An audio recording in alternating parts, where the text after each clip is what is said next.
Bonjour à tous, je vais résumer la doctrine de l'Évangile de manière assez brève, afin que tous ceux qui cherchent le Seigneur puissent comprendre sa volonté. Nous savons qu'il n'y a qu'un seul chemin qui mène au salut éternel. Nous savons que ce chemin, c'est Jésus-Christ, et nous savons aussi que Jésus-Christ, c'est la parole de Dieu. Autrement dit, le seul chemin pour nous mener à la vie éternelle, c'est la parole de Dieu. C'est cette parole que nous devons écouter, à laquelle nous devons croire et que nous devons mettre en pratique par la foi. Il est important de préciser que ce n'est pas par la loi que nous devons pratiquer la parole de Dieu, mais par la foi. Donc nous ne le faisons pas parce que nous devons le faire, mais nous le faisons avec conviction, parce que nous avons foi que c'est la vérité, et nous mettons notre foi en Christ sans s'inquiéter de quoi que ce soit. C'est là que Jésus, dans les évangiles, voulait nous mener. Il voulait nous mener au commencement du chemin, c'est-à-dire à la foi.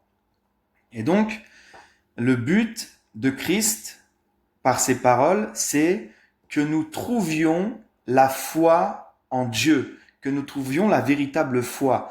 La foi qui consiste pas seulement à abandonner le monde pour suivre Jésus, mais aussi à mettre pleinement notre confiance en Dieu sans s'inquiéter de quoi que ce soit et sans craindre quoi que ce soit, de ne pas douter de Dieu, de ne pas douter de sa parole et de ses promesses. Jacques nous dit que celui qui doute ne doit pas s'attendre à recevoir quelque chose de Dieu. On nous dit que sans la foi, il est impossible de plaire à Dieu, et on nous dit que la foi, c'est le fait de croire que Dieu est, donc qu'il existe, mais aussi qu'il est le rémunérateur de ceux qui le cherchent. Ça veut dire que le fait de croire que Dieu existe ne suffit pas pour prétendre avoir la foi. Il faut à tout prix croire qu'il est le rémunérateur de ceux qui le cherchent et donc que nous allons obtenir la rémunération en faisant sa volonté. Il faut s'attendre à Dieu.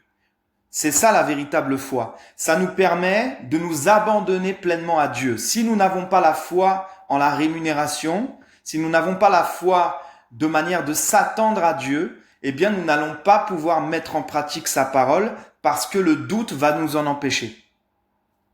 Et on nous dit que la foi sans les œuvres est morte. Elle ne peut sauver personne. La foi qui sauve, c'est la foi active. C'est la foi qui nous permet de mettre en pratique la parole de Dieu.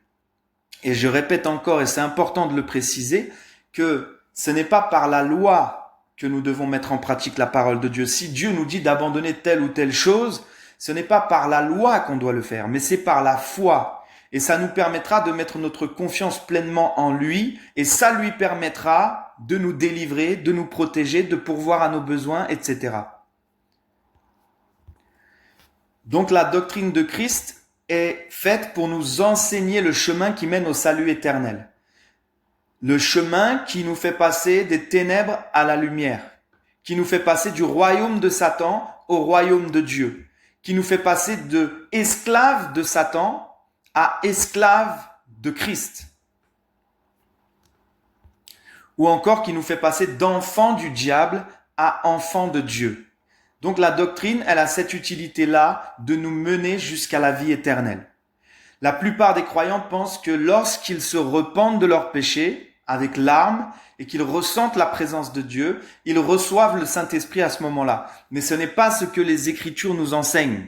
Les Écritures ne nous enseignent pas que par la repentance nous obtenons l'Esprit de Dieu, mais elles nous enseignent que c'est par la conversion que nous recevons l'Esprit de Dieu. Et on compare la conversion au baptême d'eau. Il est écrit repentez-vous et soyez baptisés et vous recevrez la rémission de vos péchés. Il est écrit ailleurs, repentez-vous et convertissez-vous afin que vos péchés soient effacés.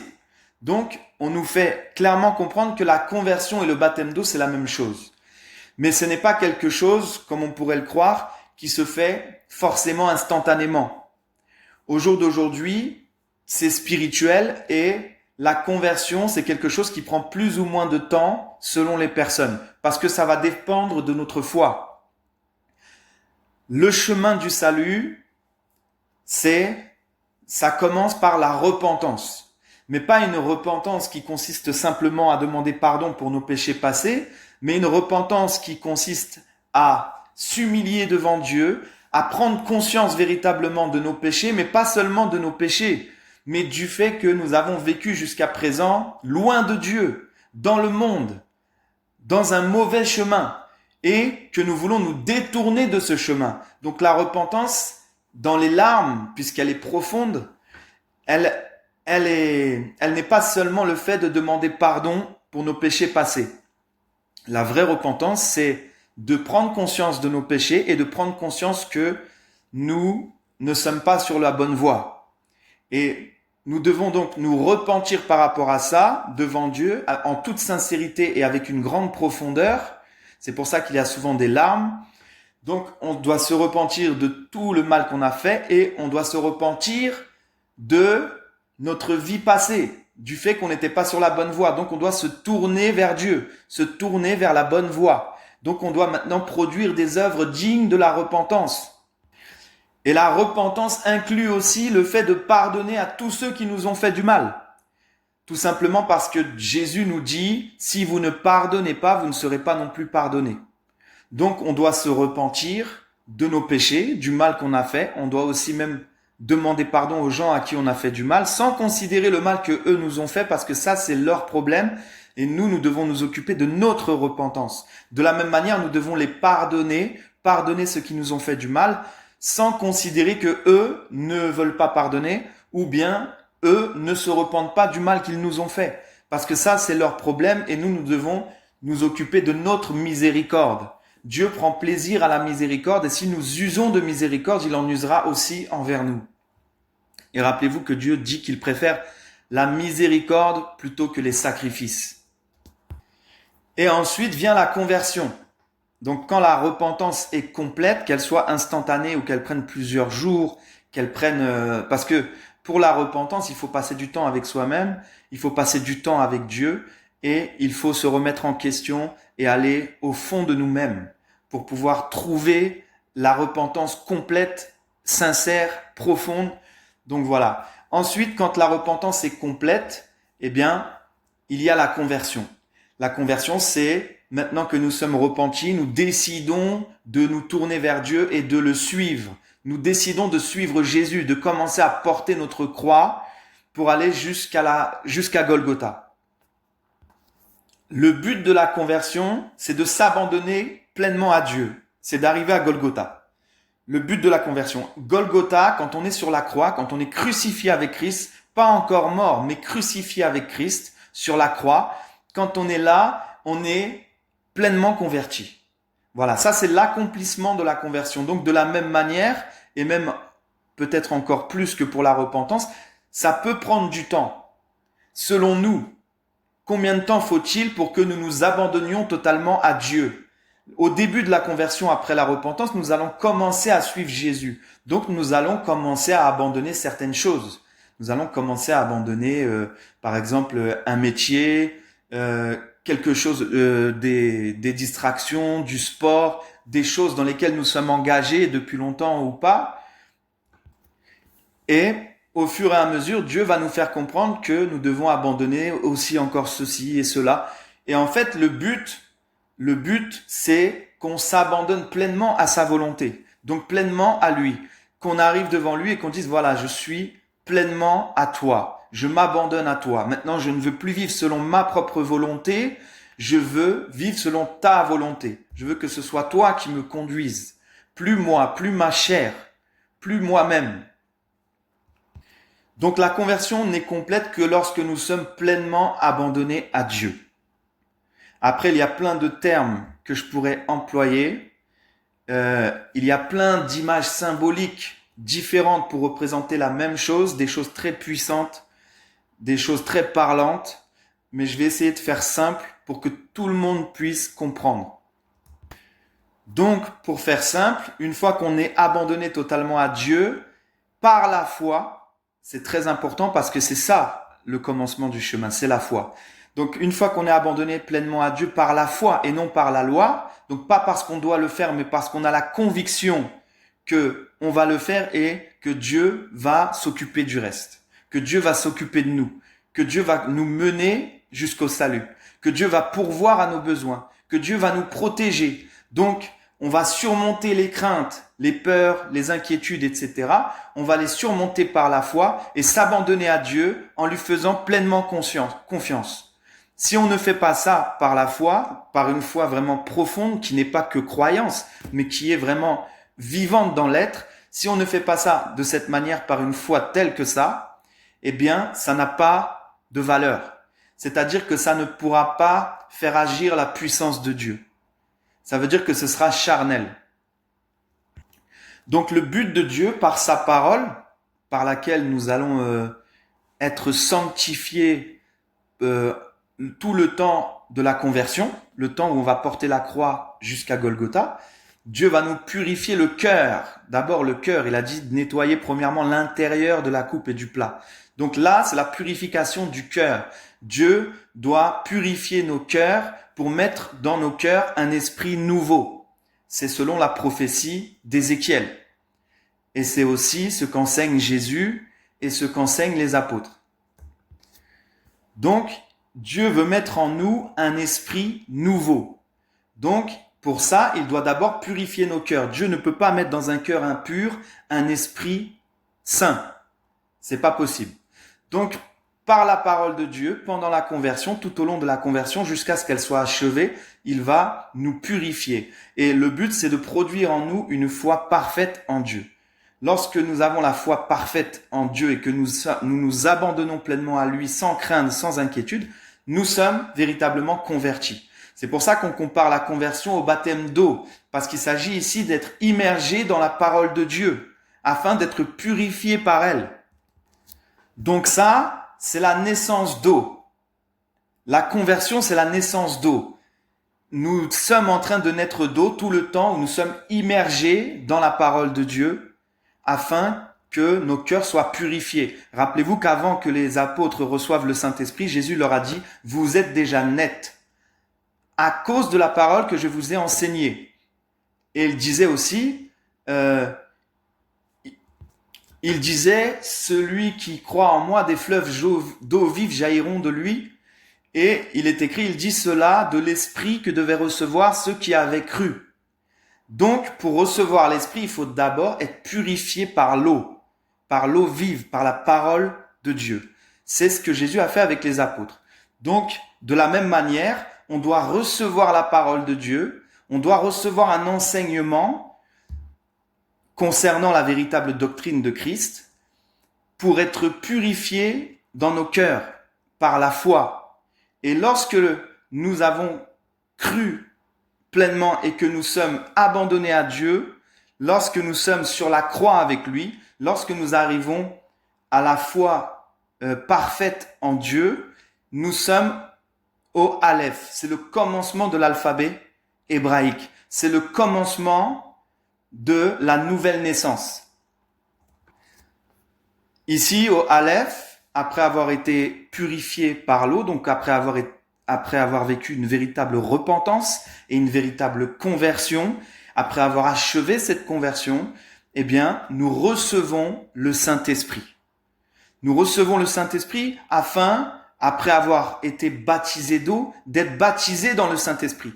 Ou encore après avoir vécu la naissance d'eau, de vivre la naissance d'esprit, qui est la nouvelle naissance. Donc lorsqu'on arrive au Aleph, on reçoit l'Esprit de Dieu parce qu'on a achevé la naissance d'eau. Ici, on voit, par exemple dans Luc 24, quand Jésus va transmettre l'Esprit à ses apôtres, il est écrit, il leur ouvrit l'esprit afin qu'ils comprissent les Écritures. Ici, on nous parle d'ouvrir l'esprit, et en grec, ça représente le fait d'ouvrir la matrice d'une femme. C'est-à-dire que c'est le début de l'accouchement. C'est ici qu'on perd les os et que le bébé va commencer à naître.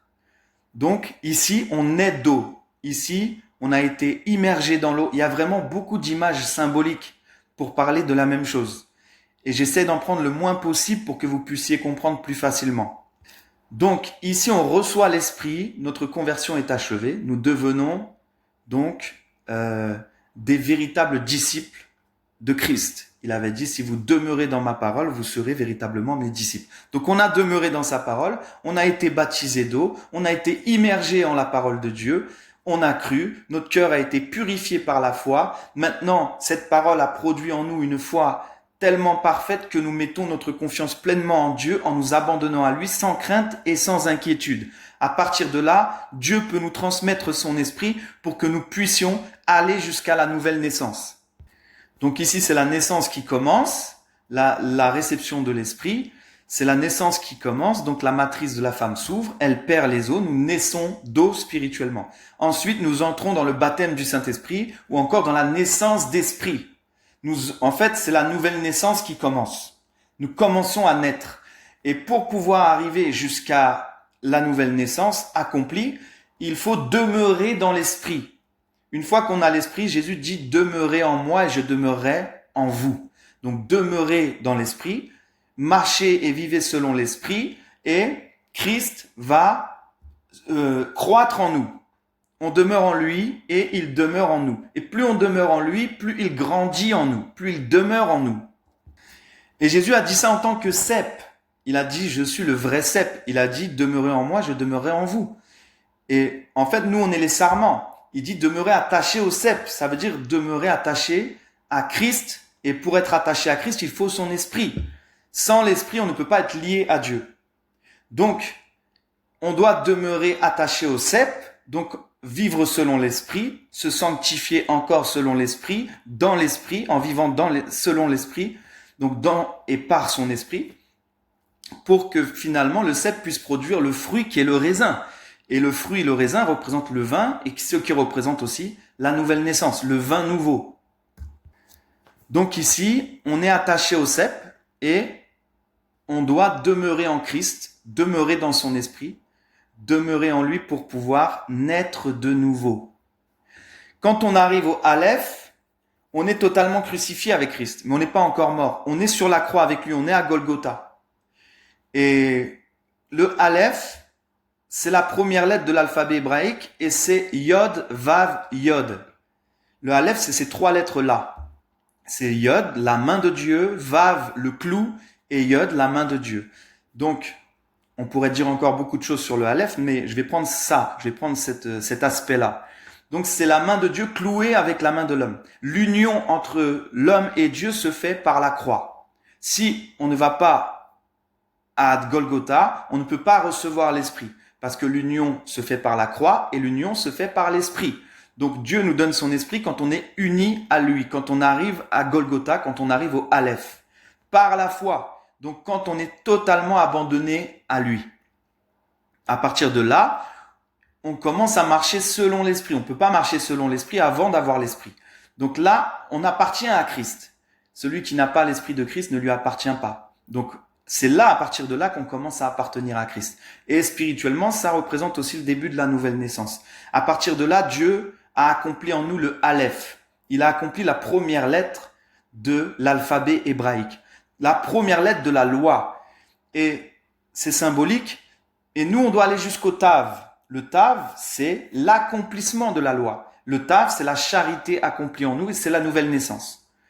Donc, Dieu doit accomplir toutes les lettres de l'alphabet hébraïque en nous, afin que toute la loi soit accomplie en nous. Et le Tav, c'est quand on arrive au Saint des Saints. Le Aleph, on arrive dans le lieu saint, et le Tav, on arrive au Saint des Saints. C'est pour ça que dans le Saint des Saints, il y a l'étape de la loi, parce que ça représente le fait que la loi est accomplie en ceux qui arrivent ici, à ce stade, ceux qui sont nés de nouveau. Il y a la manne, ça veut dire que là, on a la nourriture en abondance, et la nourriture qui a déjà été amassée. On n'a plus besoin de travailler pour la nourriture. On est dans le repos, on est dans le Shabbat. Et c'est la nourriture qui a été amassée pour le jour du Shabbat. Donc là, on a la manne en abondance. On a aussi le bâton d'Aaron qui a fleuri, qui représente la nouvelle naissance, justement, qui représente le fait de renaître parce qu'on est passé de mort à vivant par la nouvelle naissance. Donc voilà. Ce qu'il faut comprendre, c'est que la nouvelle naissance, elle est progressive.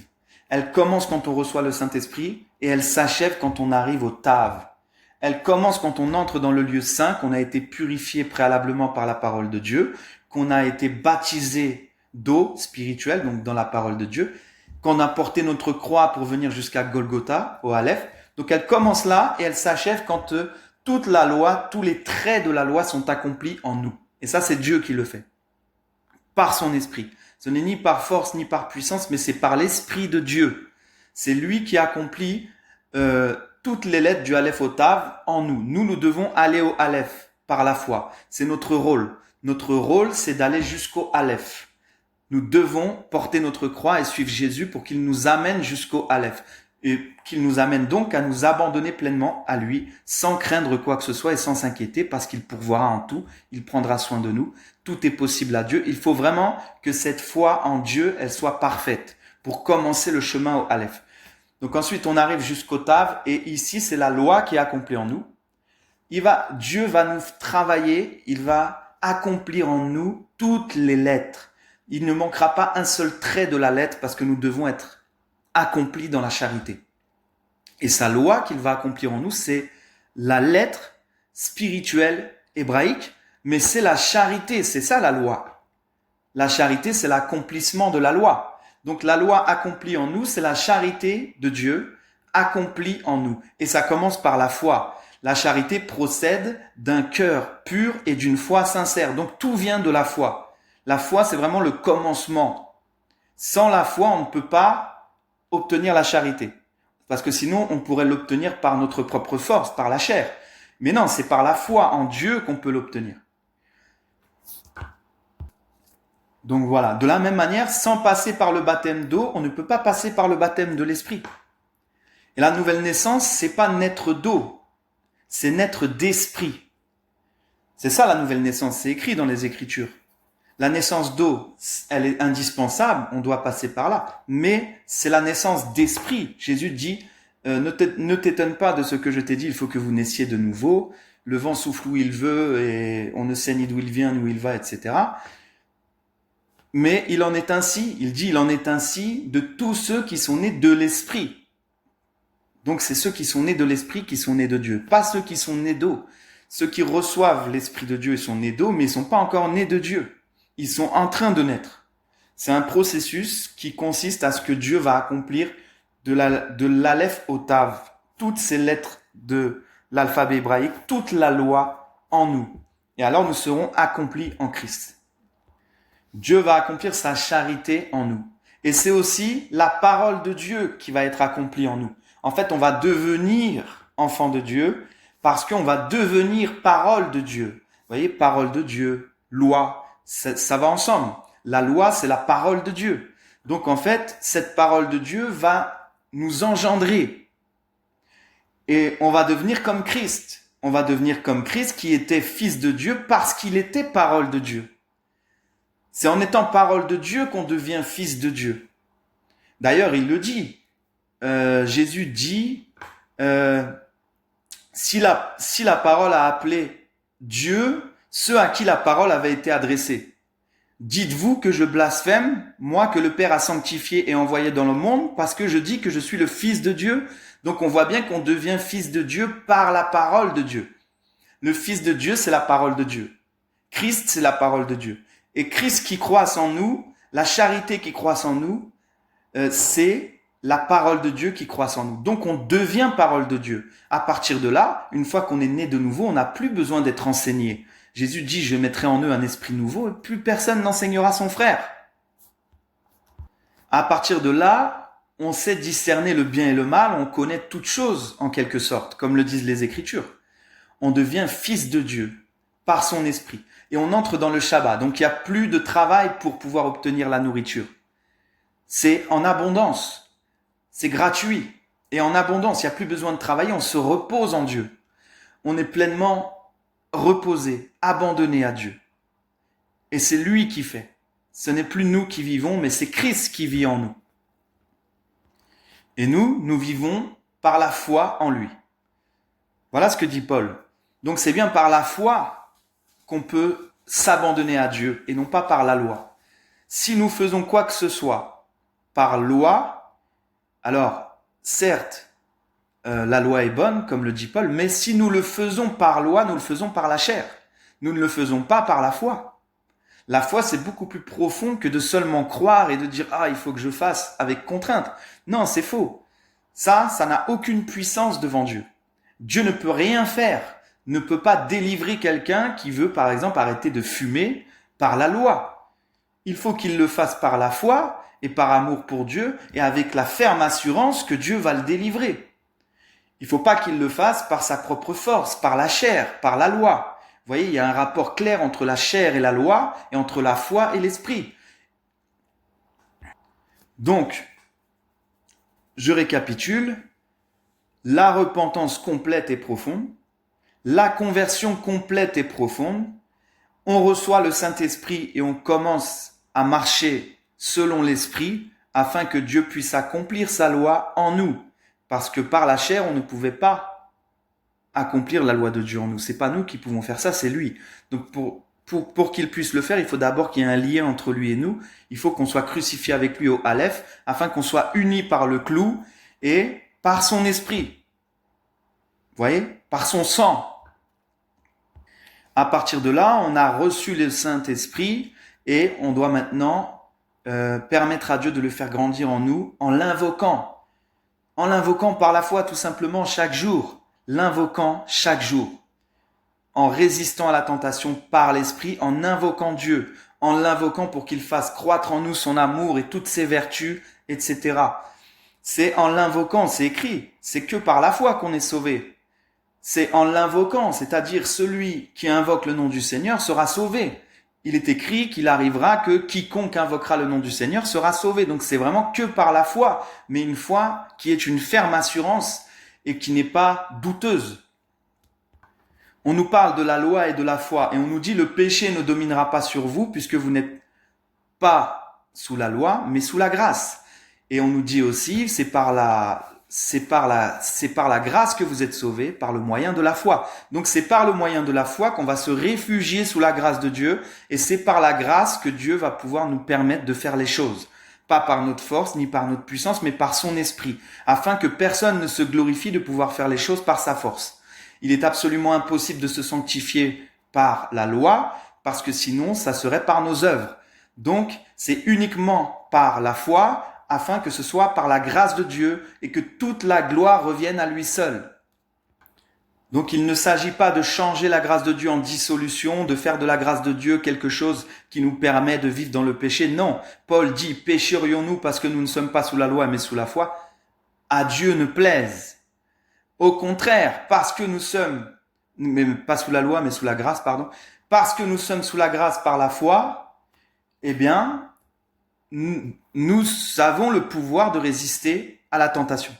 Nous avons le pouvoir de nous sanctifier, d'être transformés intérieurement. Pas par notre force, mais par la puissance de celui qui, par la puissance qui agit en nous, peut faire infiniment au-delà de tout ce que nous demandons et pensons. Et ce que je vous dis là, c'est ce qui est écrit dans Éphésiens au chapitre 3. Que c'est bien par sa grâce, par son esprit, par sa puissance, par la foi en lui, qu'il va pouvoir accomplir en nous son amour, sa charité. Donc c'est Dieu qui va agir en nous, c'est lui qui va produire en nous le vouloir et le faire. C'est lui qui va nous donner la force pour faire toutes choses parce que nous allons l'invoquer pour les moindres choses. L'invoquer pour faire des choses physiques, pour qu'il nous donne la force. L'invoquer pour qu'il nous transforme à son image. L'invoquer pour qu'il nous remplisse de ses vertus. L'invoquer pour qu'il nous éclaire sur des choses. L'invoquer en tout temps. L'invoquer. Voilà. La seule chose que nous avons à faire, c'est de l'invoquer afin que toute la gloire revienne à lui. Et que nous puissions être sauvés uniquement par la foi que nous avons en lui. Maintenant, je répète encore une fois, que celui qui doute ne s'attende pas à recevoir quelque chose de Dieu. Cette foi doit être une ferme assurance. La foi est une ferme assurance des choses qu'on espère. Donc nous devons vraiment nous attendre à la rémunération, mais sans douter. Voilà. Sinon, ça n'a pas de pouvoir, en fait. C'est dans le monde spirituel, dans les lois spirituelles, ça n'a pas d'impact spirituel. Ça n'a pas de pouvoir, ça n'a pas de puissance. Il faut vraiment que ce soit une foi profonde. Voilà. Donc là, en bref, parce que sinon ce serait très très long, Il y a énormément de choses à dire qu'on pourra partager si vous voulez parler, si vous voulez en savoir plus. Je vous invite à me contacter si c'est le cas. Et je vous enseignerai les choses de Dieu. Mais je vous ai enseigné le chemin de la repentance jusqu'à la nouvelle naissance. Voilà, c'est-à-dire jusqu'au salut. À la nouvelle naissance, on obtient la vie éternelle. Mais ça ne s'arrête pas là. Notre vie ne s'arrête pas là. Notre vie sur terre ne s'arrête pas là. Nous avons le salut une fois que nous sommes nés de nouveau, mais ensuite, nous pouvons encore le perdre. Donc il y a énormément de choses à dire. Et puis ensuite, une fois que nous avons obtenu le salut, nous pouvons aussi, et nous allons certainement, pour la plupart d'entre nous, euh, entrer dans les bonnes œuvres qui ont été préparées d'avance afin que nous marchions en elles. Donc, parce que c'est Dieu qui nous crée à son image, qui nous recrée à son image, pour que nous puissions ensuite, après avoir été son ouvrage, nous sommes l'ouvrage de Dieu, c'est écrit, afin que nous puissions ensuite pratiquer les bonnes œuvres qui ont été préparées d'avance, afin que nous marchions en elles. Donc, du Aleph au Tav, si je peux donner une information en plus pour faire bref, du Aleph au Tav, c'est de Golgotha jusqu'à la mort. C'est les 6 heures de Jésus sur la croix. Le 6, pourquoi? Parce que le 6, c'est en 6 jours que l'homme a été créé à l'image de Dieu. Donc, pendant ces 6 heures sur la croix, nous allons être recréés à l'image de Dieu. Lorsque nous mourrons, c'est la nouvelle naissance. C'est pour ça que sortent du côté de Jésus du sang et de l'eau. Et de l'eau et du sang, parce que ça représente la nouvelle naissance. L'eau et le sang, parce que l'eau représente la naissance d'eau et le sang la naissance d'esprit. Donc c'est vraiment, la nouvelle naissance, c'est vraiment à la mort. Voilà. Et après, il y a quoi? Après la croix, il y a le Shabbat. Après la mort, après la nouvelle naissance, on entre dans le Shabbat de Dieu. Voilà. Donc il s'agit ici des 6 heures qui représentent les 6 jours de la création. En fait, le but, c'est qu'on soit recréé à l'image de Dieu. Donc quand on arrive au Tav, quand on arrive au Saint des Saints, quand on arrive à la nouvelle naissance, quand on arrive au Shabbat de Dieu, on a été recréé à l'image de Dieu, donc on est à l'image de Christ. Maintenant, pour la suite, parce qu'il y a une suite à cette vie-là, là on a atteint le premier but, maintenant il y a encore une suite, on a atteint la vie éternelle, on a atteint le salut, à partir de là on est sauvé. Voilà. Et après, le reste, je l'enseignerai si Dieu le veut, ultérieurement. Voilà. Que Dieu vous bénisse puissamment.